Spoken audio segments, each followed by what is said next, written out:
Hey riders, Eric with Ride Adventures here. Also with me, Garrett Galván, a guy I've been wanting you to get to know a little bit more. He's been a teammate with Ride Adventures since early 2018 we first met, and May of 2018. Yeah, I remember. I had just gotten back from my Thailand and Laos trip, a place you had lived before, and met this great guy that was we'll go on to explain who he is and where he's from and all that, but the guy behind probably 90% or more of all of our videos at this point. Yeah.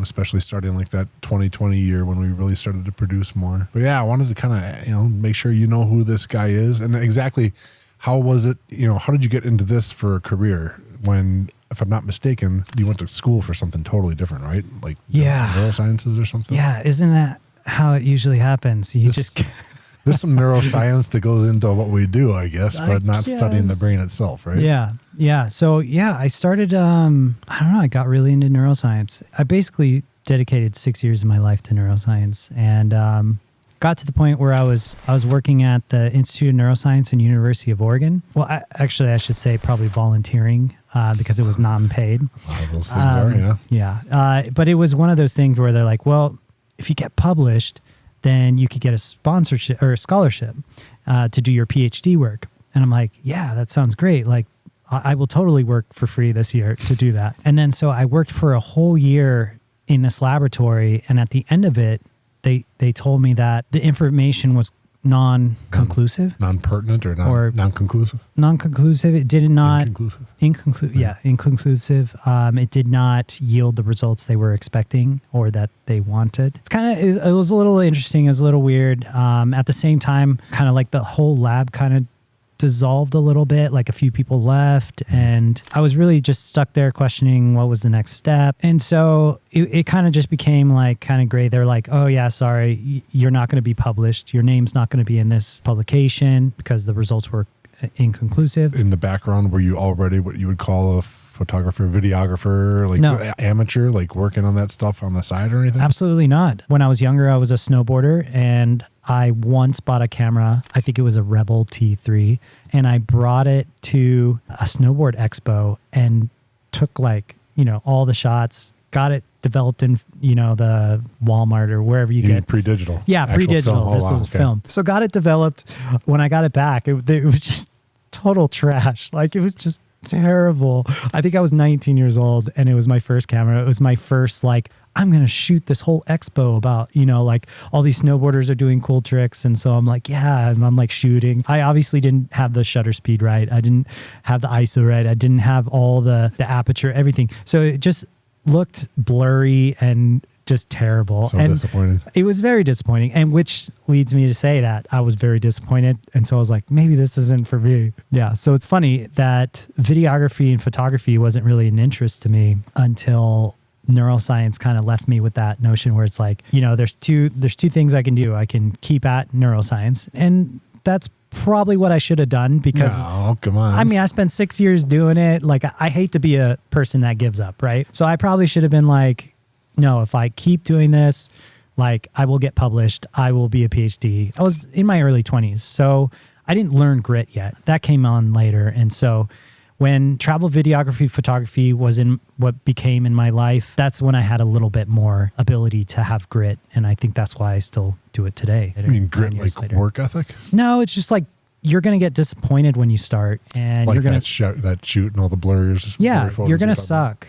And you still have to push stuff out. You still have to show people, it's terrible, but you're like, hey, take a look at this and give me some feedback because I don't know. It's God, it's just tough to do something and know you could do it better if you were only better at it and be like, I know there's a light at the end of the tunnel. If I keep doing this, I'm going to get better.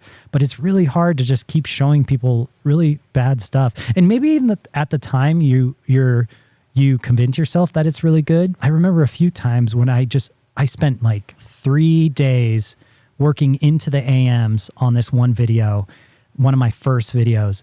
And I felt so proud of it. And I showed it to a few friends. They actually laugh. No, yeah. sorry. That's where the story's going. I showed it to this one lady and she looked at me and she's like, oh, why is it so shaky? And I'm like, oh my God, 3 days of work. I thought this was a brilliant thing. I thought I did so good.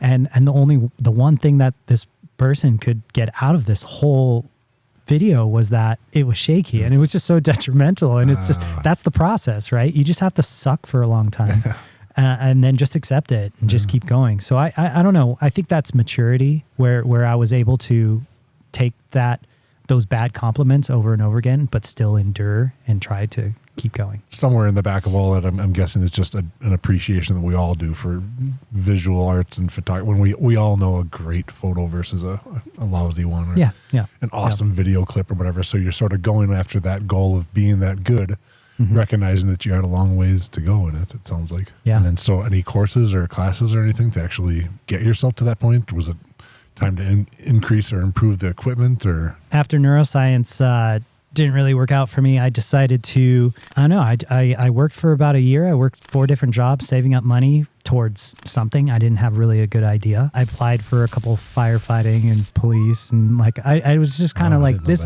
By the way, this is 2009 like recession, so I wasn't getting any traction with some of the jobs I was applying to. I was like, well, what sounds cool? Like, because before it was all about how am I going to fit into this society and what does other people want me to do or look like? I think that's kind of why I let neuroscience go, because neuroscience was this thing that I felt other people wanted me to do. Like, especially my parents, they're like, they don't put a lot of pressure on me, but at the same time, it's you want to like appease as many people around you as you can. Like when I was younger and growing up.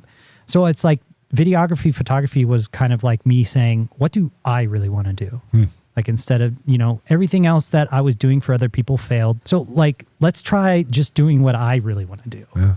And so I wanted to be a travel videographer, photographer. So yeah, I worked, saved a bunch of money, bought the gear I needed, and started a YouTube, actually. The travel human. Yeah. That's where it started. I did over 100 videos and just got really good at kind of presenting and doing cinematic shots and all this stuff. And so somewhere intertwined with that is not only wanting to be better as a videographer, but the travel itch sounds like was, and I think still is, part of your existence. I'm familiar with that itch. Before Ride Adventures, before 2018, travel work with photography, videography, were you getting some of that? I remember you said a couple of tours and bureaus. Yeah. So it was YouTube had been going for about 10 years, but the whole travel industry was really picking up on, oh my God, like these YouTubers and Instagram, whatever, they're all kind of important to our marketing strategy. So I didn't have like much of a following. I didn't have much subscribers or whatnot, but these, countries and everything didn't really have a lot of standards. They're just like, oh, you're on YouTube? Oh yeah, come for free on this trip. Come do this, come do that. And then, we'll pay you for this, because they all had marketing budgets. So I'm like, oh my God, I'm like getting so much attention right now for producing videos for everyone. But yeah, so I got in on this, like the heyday. So I got in on a lot of really cool projects.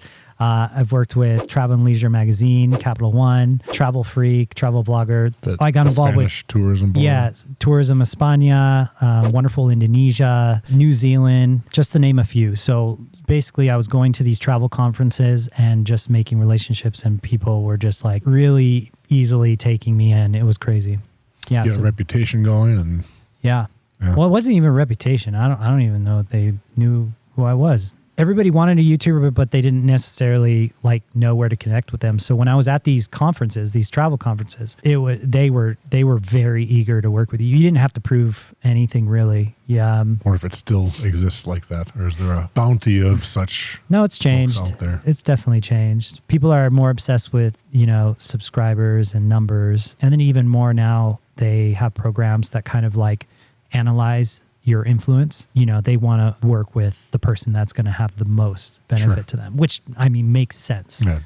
Absolutely. It's kind of like, commercials on TV. They knew that, a certain type of person watches from this time to that time, and we can kind of estimate that it's this many people, and then you pay for that, right? They didn't exactly know. And that's kind of the thing. It's like these companies didn't exactly know how I was going to influence or benefit their company, but they knew it was a strategy and something they should get into. But now there's a lot more technology to actually really analyze if it's a good partnership, if it's a good fit. Yeah. So what's the best part of this work? Best part of this work is probably the experience that you get traveling places you didn't think to travel.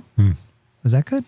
I figured your answer would probably revolve around the word travel somehow. It's yeah. It's like getting, for years before Ride Adventures was started, I pondered, how can I get paid to travel? Well, yeah, that was the initial goal, right? So, it's like freedom. It was like freedom to live around the world and still make money. That was like the big thing. And this was before the digital nomad push got popular, everything like that. It was just like, there's an opportunity here through YouTube and making videos. I want to give it a go and try to see if I can make this work. What's the downside to this type of work?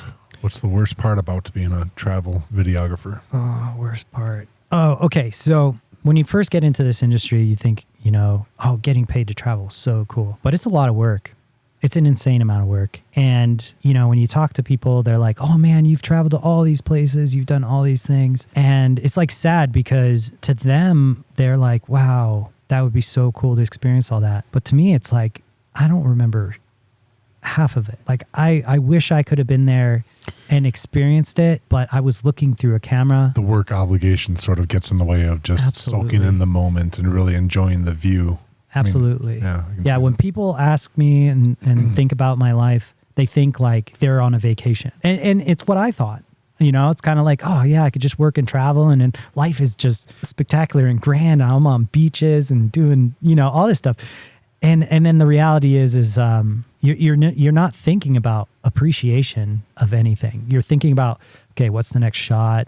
Is the lighting good? What's my settings on the camera? What's, if you're working with other people, you're directing, you're thinking about what they're doing, what they're not doing, all this stuff.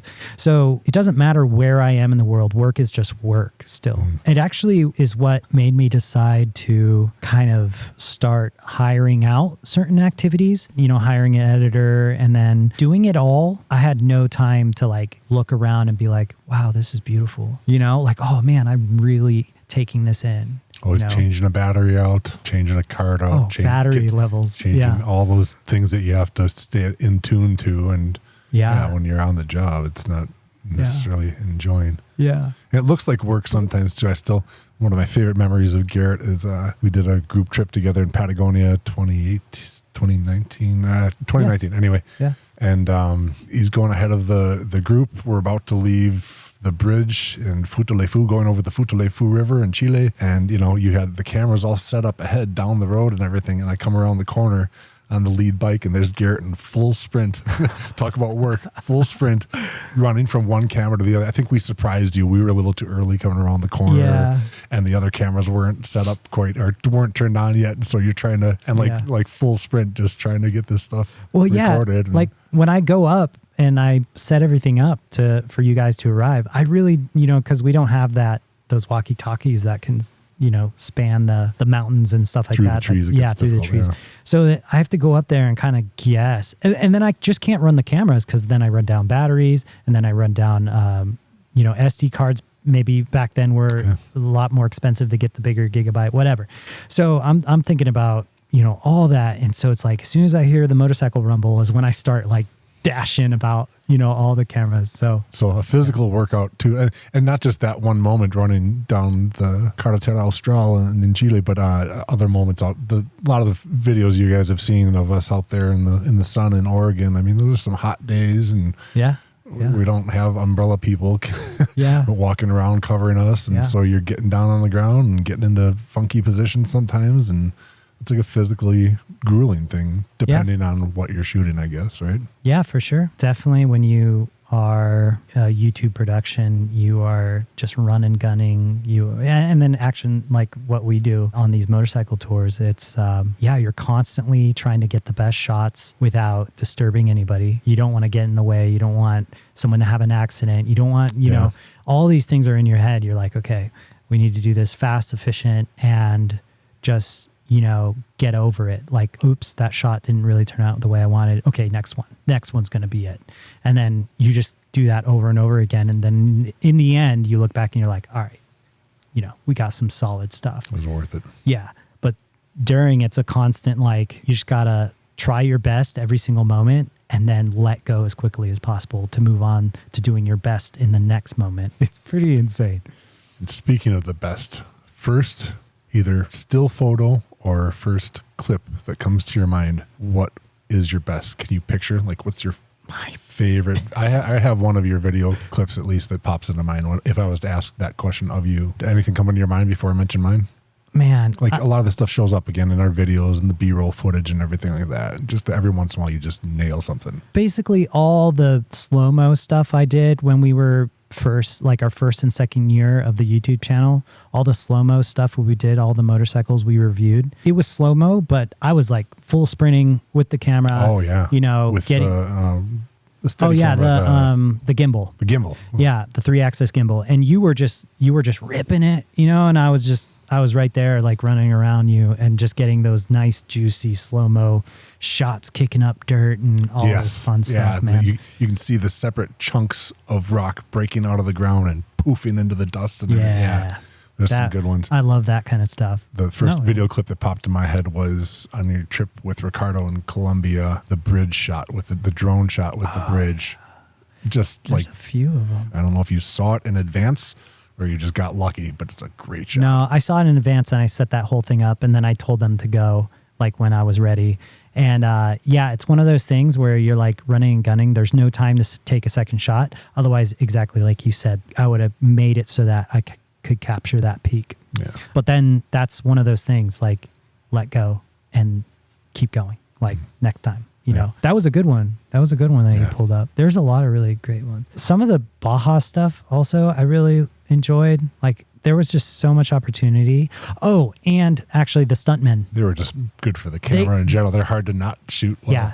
Yeah. I got a lot of great shots of the Hollywood stuntmen. So basically we had a tour where 5 Hollywood stuntmen joined us and Eric was like, this is a great opportunity. You need to be on this tour. And I'm like, all right, you know, I'll pack my bags, get all of my stuff together and we'll go out there and shoot these guys. Boy, you were right. They made love to the camera. Like they knew I mean, they're trained. They're professionals that not necessarily being recognized, but just being a spectacle. So to speak, And I never realized that until I met these guys and I was like, wow, like I can be as good as I can be shooting, but having somebody equally as good as like presenting makes things twice as good. Having a like, good subject.